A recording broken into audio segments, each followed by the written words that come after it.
You have an idea about inflammation, right? It's not difficult, right? So the objectives would be to understand the sequence of events that bring about an inflammatory process. So the vascular events and the cellular events, uh, and how acute inflammation progresses. And then what are the chemical mediators of acute inflammation? Because in inflammation, you're basically, the body finds something that it doesn't like, either in your blood, or it could be tissue injury, or something that is abnormal to the body. It could be a toxin in the blood. It could be, some penetrating wound, something that gets inside your body from the outside, or it could just be trauma. So something abnormal happens to the body and the body reacts to it. This is your inflammatory process. This is inflammation. So there's a series of events that occurs. You have certain cells that become active, and then these cells will release all these chemical mediators. There's a bunch of these mediators, and these mediators will make certain changes, like increase permeability of the vessels. It will start summoning all these other inflammatory cells towards the site of this, towards the site where the inflammation started.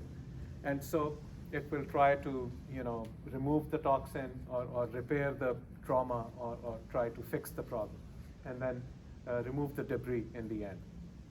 So roles of various chemical mediators, the outcomes of inflammation.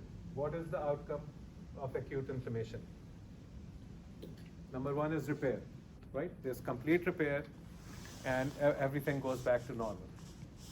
Or there is scarring. Scarring means some normal tissue is now replaced with abnormal tissue, or not abnormal tissue, by fibrous tissue, right? Non-functioning tissue.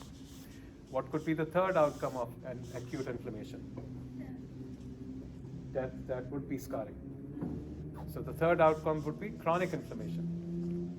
So an acute inflammation can lead to chronic inflammation, and chronic inflammation is basically constant damage to the organ.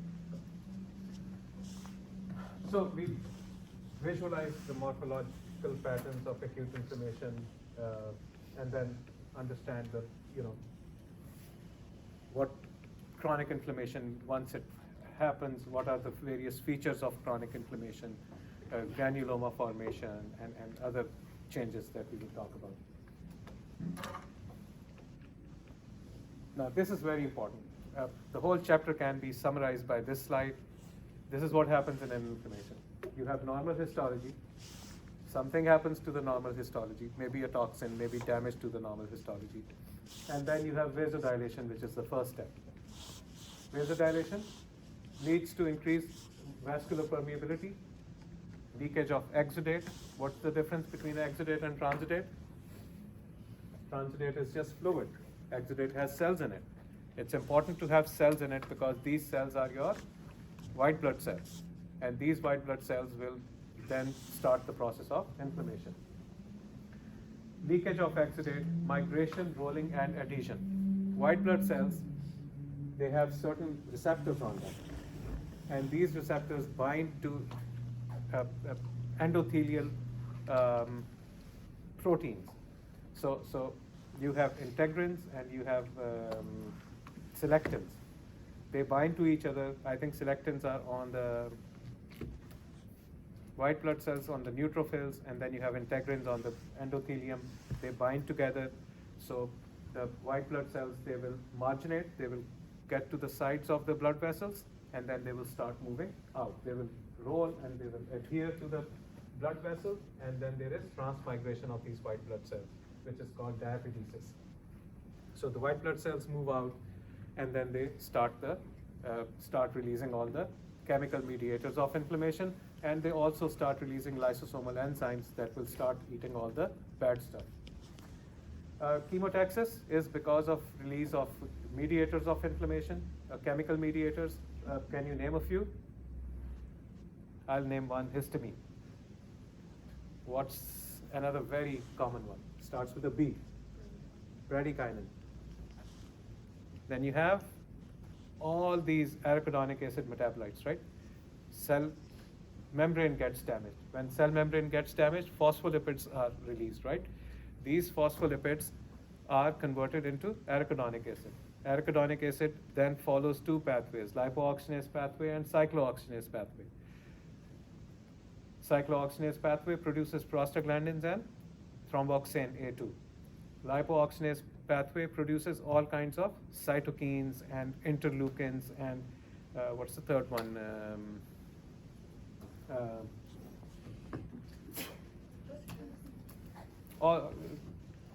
It'll come. So you have all these mediators, arachidonic acid metabolites, right? There's different types of prostaglandins. What do? Prostaglandins. What is one of the features of inflammation? Fever, right? So some prostaglandins will change the hypothalamic set point and will cause fever. What other prostaglandins will do? They can cause vasoconstriction, they can cause vasodilation, they act as chemotactic agents, and so on. So different roles, there are different types of prostaglandins, and they have different roles. Then you have histamine, bradykinin, thromboxane A2. They not only change permeability of the vessels, but they also activate your complement system. What are complements? Complements are like 20 different proteins. 20 or 12? 20, I think. Different proteins which are circulating in your blood, which are not active, but once these are released, these mediators of inflammation, these chemical mediators, it activates one of these proteins, and then these proteins start activating each other. And then these complements, they attract all these platelets and all these other cells, the white blood cells, towards the site of inflammation. And then there's activation of your coagulation system, right? So remember, platelets become active. Platelets, they start releasing more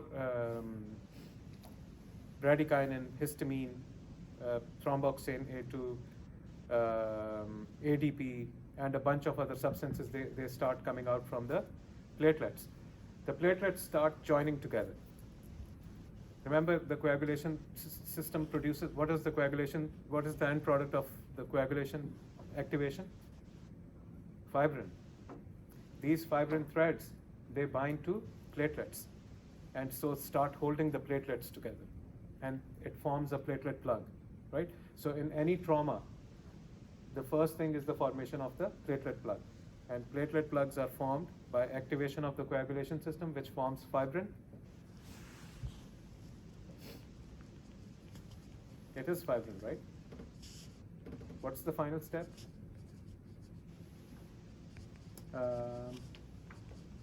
Prothrombin to thrombin and fibrinogen to fibrin. Yeah, so that's the final step.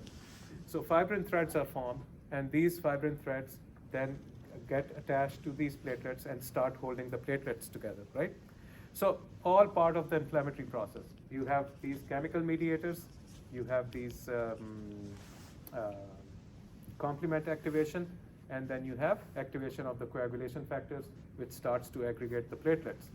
Complements will also start summoning, and these chemical mediators, they also start summoning the white blood cells towards the site of inflammation. What is the most important white blood cells in an inflammation, acute inflammation? The neutrophil, remember. If there's no neutrophil, the inflammation is probably not acute.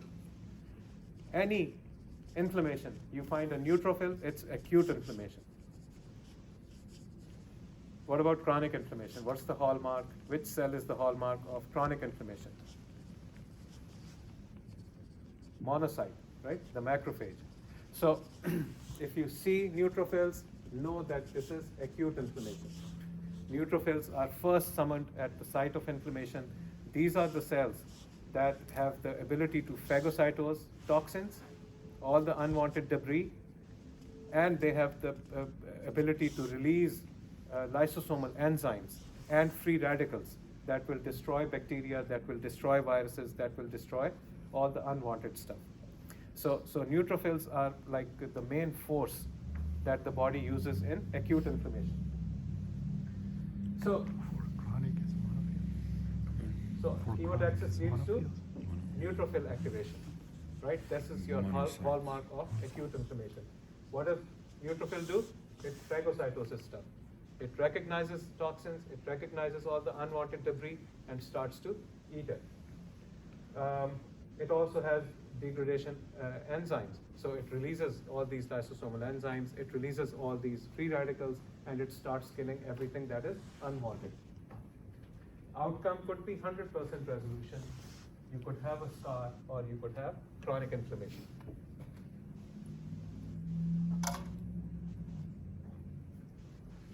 So a few steps of acute inflammation. The first thing is the stimulus. Stimulus could be endogenous, which is a microbe, could be a virus, could be a toxin, or it could be necrotic tissue, or it could be exogenous, like trauma, like a penetrating wound, or like a cut or something.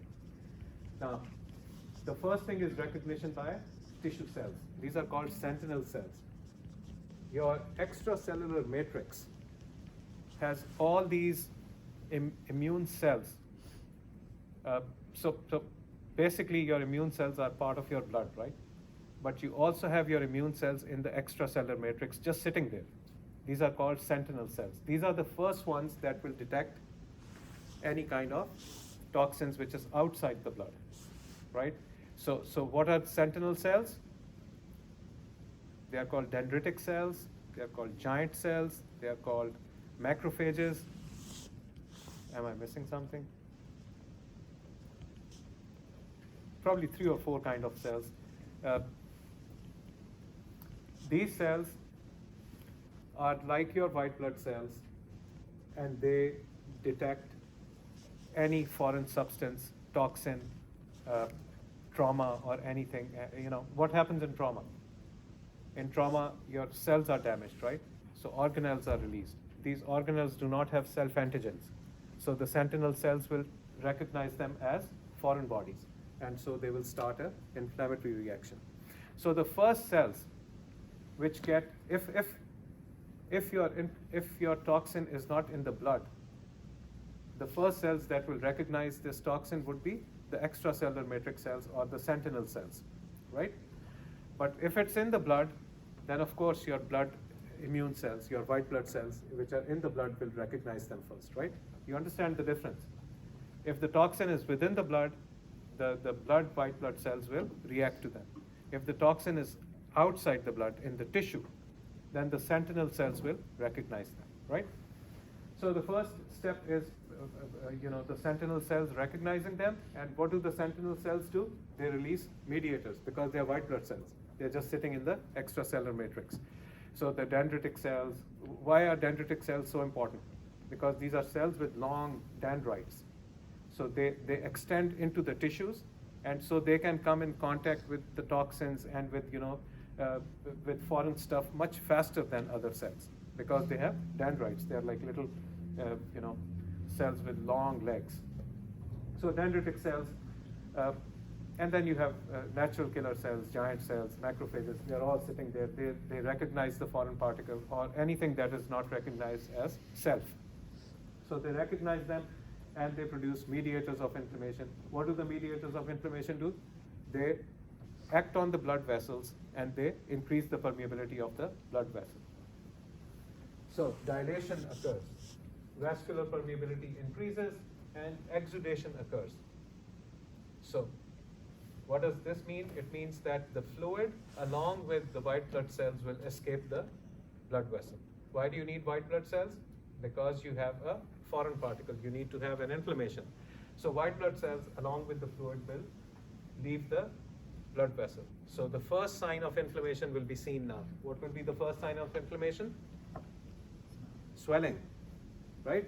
So when vascular permeability increases, fluid moves out, white blood cells move out, and you see the first sign of inflammation, which is your swelling, right?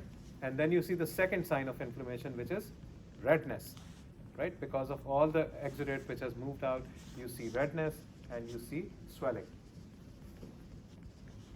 Now, leukocytes will start when vascular permeability increases. There are proteins on the endothelial cells that become active, and these proteins will start binding with receptors on the white blood cells, so that the white blood cells will start moving, migrating towards the edges of the blood vessel and will start binding with the endothelium, right? So the proteins which bind together on the white blood cells and on the endothelial cells, they are called selectins and integrins. Now, so the process of this white blood cells moving to the sides is called margination, and then rolling, and then adhesion. So by these three processes, the white blood cells will line up with the endothelium and then will migrate to the outside of the blood vessel, and this is called transmigration. The white blood cells will move out, and now white blood cells will become active. Which white blood cells are we talking about? Neutrophils. So the neutrophils will now start releasing mediators of inflammation, so they will summon more immune cells to the site. They will release bradykinin to cause vasodilation. They will release histamine. And then all these other cells will be summoned. What other cells are summoned? Mast cells, right? Mast cells are very important in inflammation. So mast cells will be summoned, and mast cells are usually activated by complements, by activation of the complement system, by activation of certain immunoglobulins. Which immunoglobulin or antibody will activate your mast cells? Ig, the one which is associated with allergies is IgE, right? So IgE is mostly raised when mast cells are summoned. Your lymphocytes, T lymphocytes and B lymphocytes are summoned to the site of inflammation. What does T lymphocyte do? Two kinds of T lymphocytes, CD4, CD8 cells, right? What does CD4 cell do? It releases interleukins and cytokines, which are mediators of inflammation. What does CD8 cell do? These are cytotoxic killer cells. So they basically kill foreign cells and then engulf and phagocytose them. So this is your T lymphocyte. What do B lymphocytes do? B lymphocytes have memory. They produce antibodies, right? So they will see what kind of foreign material is there. Is it an infective agent? Is it an allergic agent? And will release appropriate antibodies. These antibodies will then summon more immune cells, whether they are, if it's IgE which is released, IgE, what does it summon? It summons mast cells, right? Because IgE is associated with allergic processes. If it's IgM or IgG, then it's mostly bacterial infections or other kinds of foreign toxins. So all these cells will be summoned to the area. These cells will come and do their own stuff. What do antibodies do? Antibodies attach themselves to foreign cells, right? So it could be a toxin, it could be anything which does not have a self-antigen on it. So it binds to it, and then it presents it to the cytotoxic T cell, T8 cells, CD8 cells, so that CD8 cells can eat them or phagocytose them.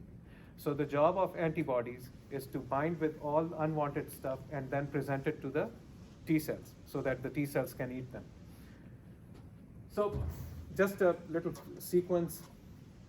Now, it's a rapid self-limited response. This is what acute inflammation is. To tissue damage, it's a protective response. It leads to complete healing and to further spread of the disease or further spread of the toxin. It's usually non-specific. There's a lot of vascular events and as well as cellular events that are involved in acute inflammation. So, and then you have mediators of inflammation. There's a bunch of these mediators. We'll talk about them one by one. And then you have something called acute phase reactants. In the acute phase of inflammation, certain proteins in blood, they are increased. These are called acute phase reactants. And you can do a blood test. And if these proteins are raised, you can easily say that there is an acute inflammation going on. When you do a blood test in a patient who has fever and you suspect some infection, what's the first thing you look at? You look at something called C-reactive protein. Do you know this? CRP, C-reactive protein, is something that you see in a blood test. What does it signify?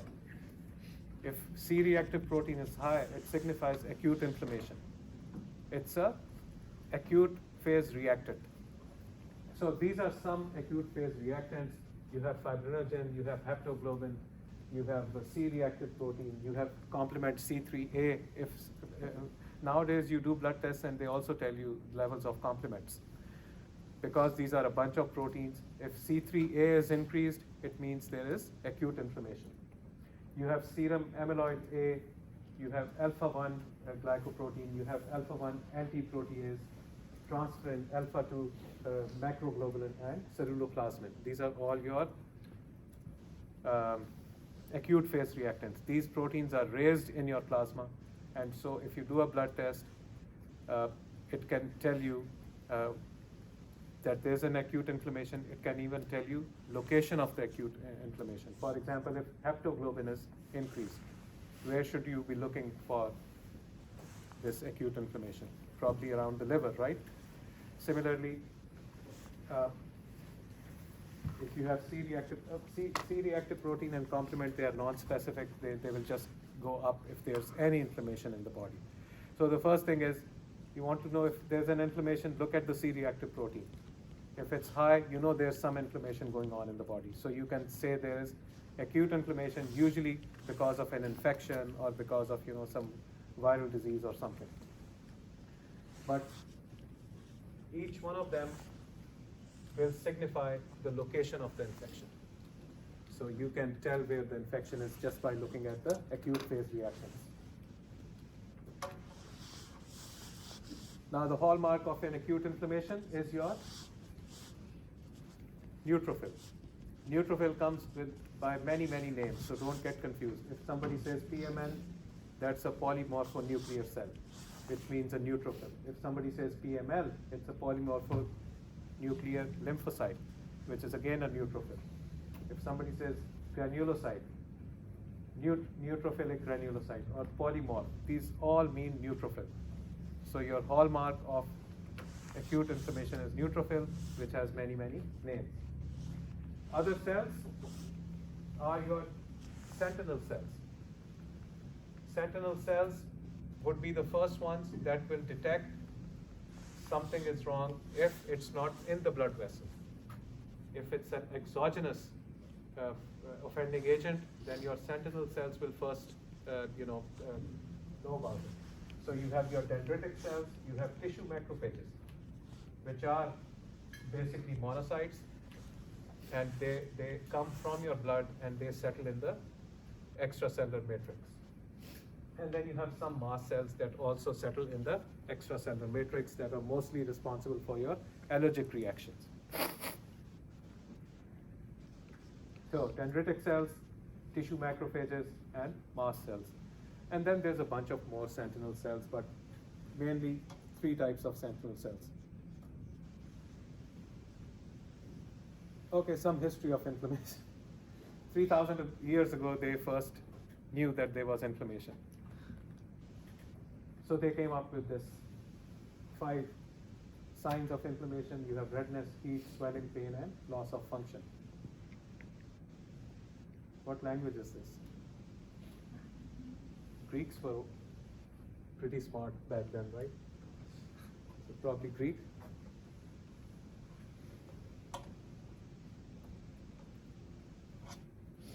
Now, stimuli for acute inflammation, infectious. Infection is by far number 1.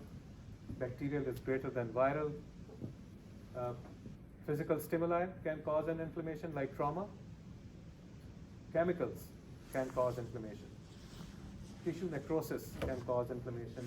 Foreign bodies, immune responses.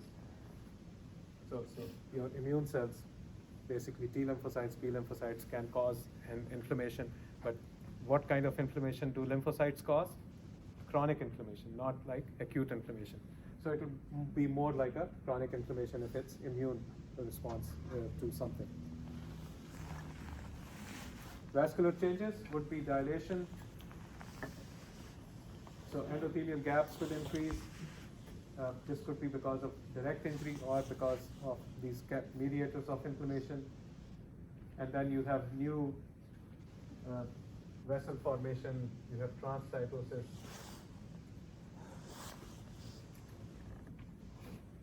And leakage of exudate. So these are reasons for just vascular changes of increased vascular permeability.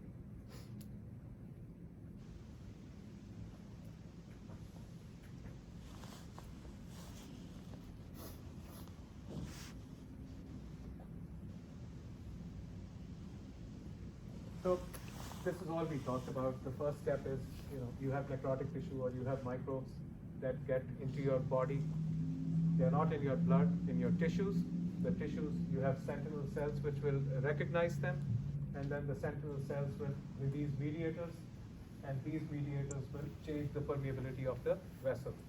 So the fluid along with the cells will start moving out, the white blood cells move out, and now you have a full response to inflammation.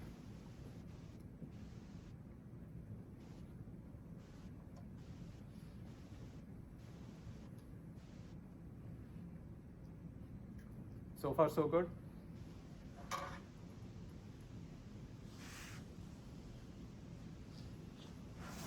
Now, neutrophils, they will marginate, then they will start rolling, marginate along the edges of the blood vessel, and then they will start rolling, and then they will adhere to the endothelium, and finally they will move out. So the four basically steps involved are margination, rolling, adhesion, and transmigration. So these are the four steps by which neutrophils will move out of the blood vessel. Now you have two kinds of receptors and proteins which bind together on the neutrophils. You have selectins and you have integrins. Now,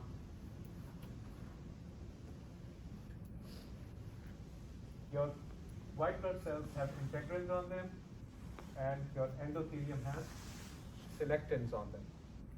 These are both proteins which have affinity for each other.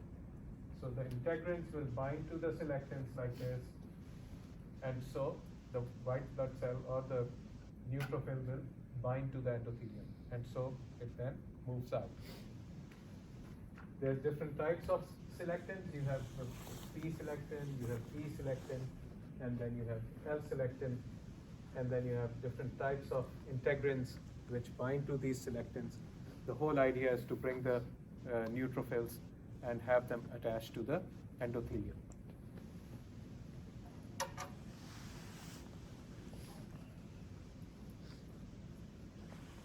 So then the neutrophils, they move to the site of injury. After getting out of the blood vessel, they move to the site of injury, and now they start to produce all these mediators of inflammation. So you have all these arachidonic acid derivatives, which are also called eicosanoids, and these are your products of lipoxygenase breakdown and cyclooxygenase breakdown. So you get prostaglandins and thromboxanes, you have leukotrienes, and you have lipoxins.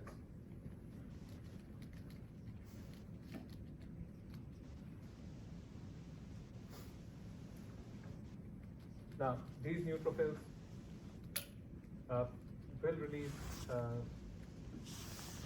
Okay, so what's happening is you have tissue damage, right? Now, tissue damage is also producing phospholipids. These phospholipids are converted into arachidonic acid, and then arachidonic acid breaks down into all of this. Now, neutrophils also release these eicosanoids. So they're not just coming from the tissue damage, they're also coming from neutrophils. So along with your histamine and bradykinin and other mediators of inflammation, you also get all these eicosanoids, which are also mediators of inflammation. Now, neutrophils also undergo degranulation.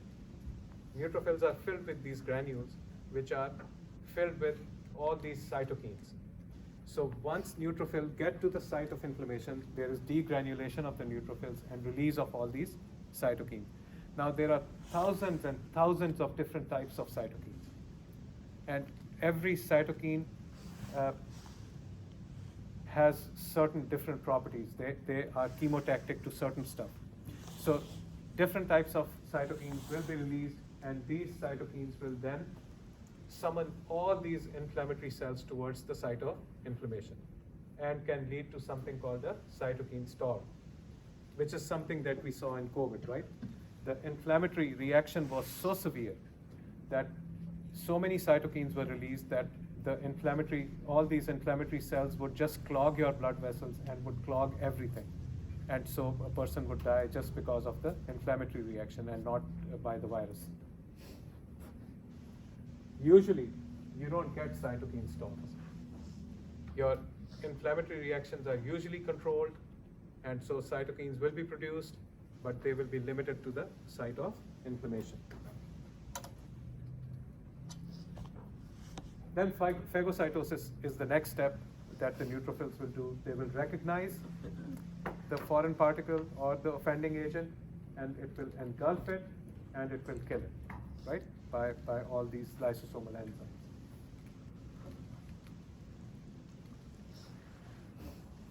Chemical mediators, where do they come from? They come from plasma, they come from plasma proteins, and they also come from different cells. Cells could be white blood cells, cells could be other cells. These chemical mediators, they have a triggering stimuli. They just increase the process of inflammation by summoning all kinds of other cells. And they have specific targets. They usually have a cascade, so one thing leads to another, the other thing leads to a third thing, and so everything becomes active. And these chemical mediators, they are all short-lived. So they are not going to stay there for long. They are short-lived, and they only activate certain processes, and then they disappear. These are some of the chemical mediators. You have histamine, serotonin, all the complements, those 20-odd proteins that activate each other. I think C3 and C5 are the important ones. Then you have kinins, you have clotting factors. Remember clotting factors? Fibrin threads are formed. So you have eicosanoids. Eicosanoids are your prostaglandins, thromboxanes, leukotrienes, cytokines, and so on. You have nitric oxide, which is released. What does nitric oxide do? Vasodilation, right? And then you have platelet activating factor. What does platelet activating factor do? Activates the platelets so that they start binding with fibrin and form this fibrin clot. You have chemokines, you have cytokines, you have lysosomal constituents, you have free radicals, neuropeptides. These are all your mediators of inflammation. Where are free radicals coming from? Krebs cycle. Your neutrophils, right? They are the ones that will start releasing your free radicals. And then lysosomal constituents, all these degrading enzymes also coming from your white blood cells. I mean, everything is coming from your white blood cells at this point. Few words about histamine. Histamine is released mainly from mast cells. Mast cells are sentinel cells. Mast cells are also in your blood. So mast cells, they release histamine. Histamine is a powerful vasodilator. So it increases permeability of blood vessels so fluid can accumulate in the inflamed area. Now, what is the trigger for mast cells to release histamine? IgE. This is the main stimulant, remember. Mast cells respond mostly to allergic stimuli. Allergic stimuli will activate your B lymphocytes to release IgE. IgE is your antibody released in response to allergic reactions. And then IgEs will bind to your mast cells and will release histamine and bradykinin. And then complements. Activation of complement, again on mast cells, will cause the release of histamine. Serotonin, also known as 5-hydroxytryptamine. It's released by the platelets and the ECF cells, enterochromaffin cells. It also causes vasodilation. Now, it also causes the release of nitric oxide, which causes more vasodilation. You have arginine, and arginine is converted to nitric oxide by the action of nitric oxide synthase, which is an enzyme produced by white blood cells.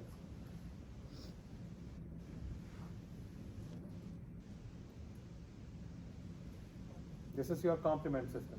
So you have about 20 different proteins circulating in your plasma. One protein activates the other, the second one activates the third. You don't have to look at this diagram, it's crazy. All you have to know is you have these C3A, C5A, and your C4A. These are the main complements which are formed in the end, and these proteins are the ones which are mediators of inflammation.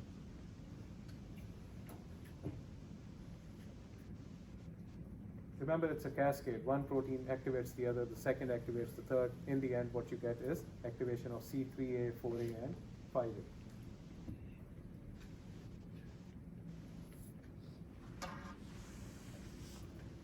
And what do these proteins do? These activated proteins? They are also mediators of inflammation, so they will summon more inflammatory cells towards the site of inflammation. The kinin system, bradykinin. Okay, so bradykinin also comes from your mast cells. What's the action? Increases permeability, it causes smooth muscle contraction, especially in the non-vascular smooth muscles, and produces pain. So the pain associated with inflammation is mostly coming from release of bradykinin.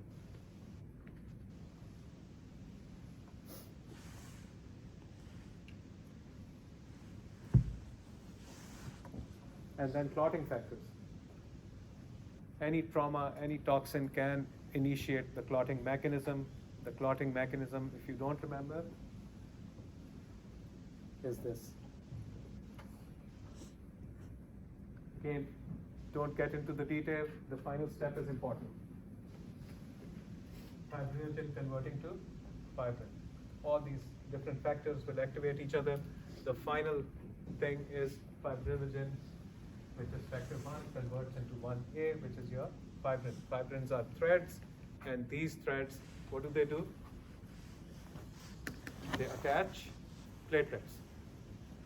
So platelets will attach to these fibrin threads, and then they form a platelet plug.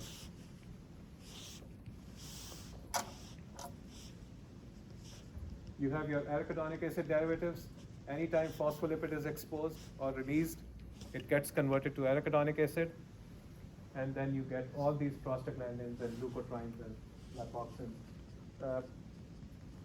When we studied, we didn't have lipoxins discovered then, so it's a new thing.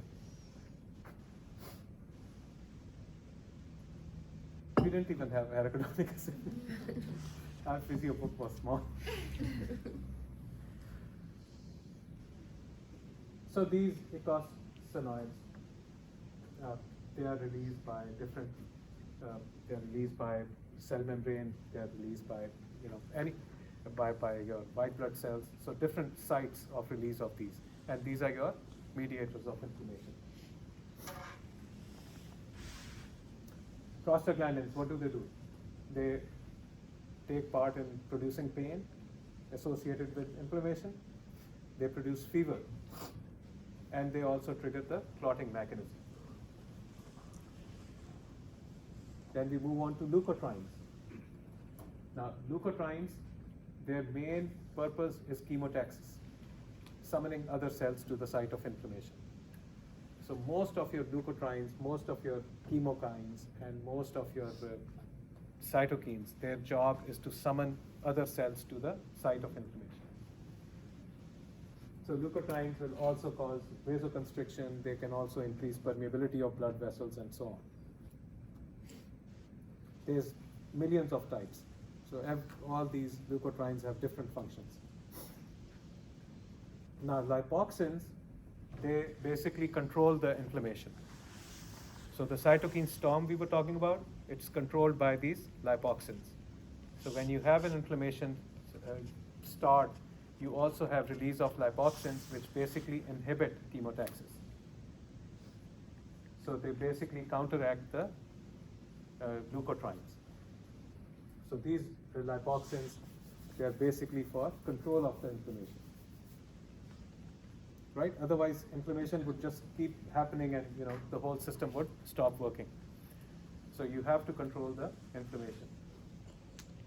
Then you have PAF, which is your platelet activating factor. It's a phospholipid, comes from many cells. It activates platelets, so that's the job. Then you have cytokines and chemokines. They're also produced by many, many cells. Most inflammatory cells will produce these, but mostly from CD4 cells, right? They are the ones that produce all kinds of cytokines and chemokines. So lymphocytes and macrophages, they produce your cytokines and chemokines. The most important ones would be TNF alpha and interleukin 1. They're very non-specific, and they are seen in most inflammations. So TNF alpha, interleukin 1, they will be produced by macrophages, and they are seen in most inflammations. Now, chemokines are similar to your cytokines. They also have the property of chemotaxis, and they will mostly summon your neutrophils.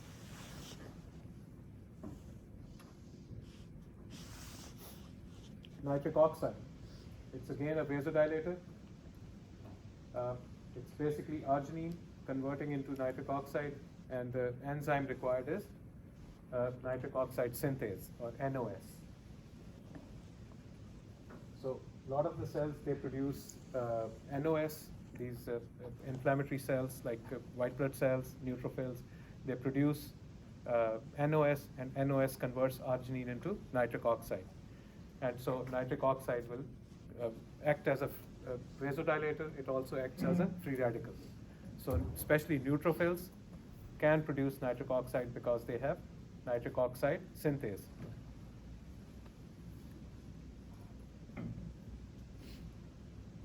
Now, lysosomal constituents.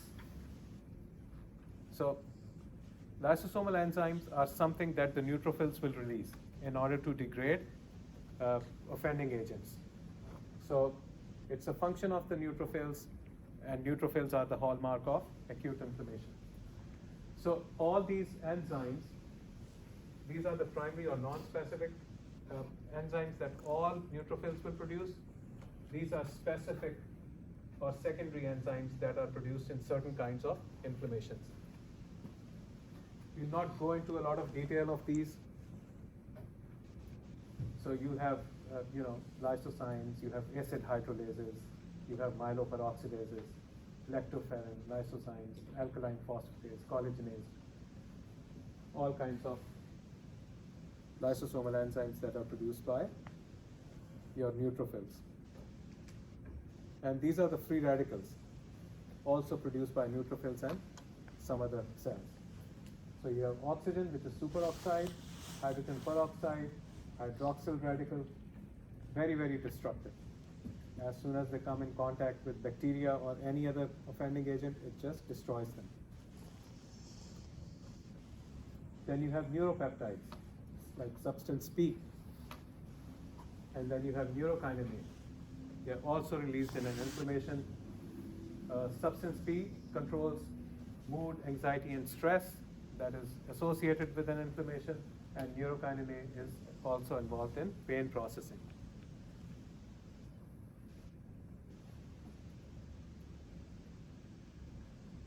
Stop here? Yes.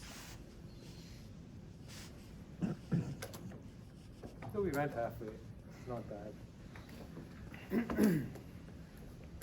You can wake up now. But it's not very complex, right? It's just a lot of information, but it's something that is easy to understand, right? Information is not difficult, it's just a lot. Yeah. What is the exudate? So transudate is only fluid leaking out of a blood vessel. Okay. Exudate is when fluid Cells. along with proteins and cells leaks Okay. out of the. So, in like the sequence of events, that's before the margination, rolling, and adhesion. So is it not neutrophils that are included in the leakage of exudate? So when the blood vessel permeability increases, right, as soon as these sentinel cells will start releasing these mediators of inflammation, they increase the blood vessel permeability, right? And so fluid along with the proteins like complements, like coagulation factors, they will start going out first. Okay. In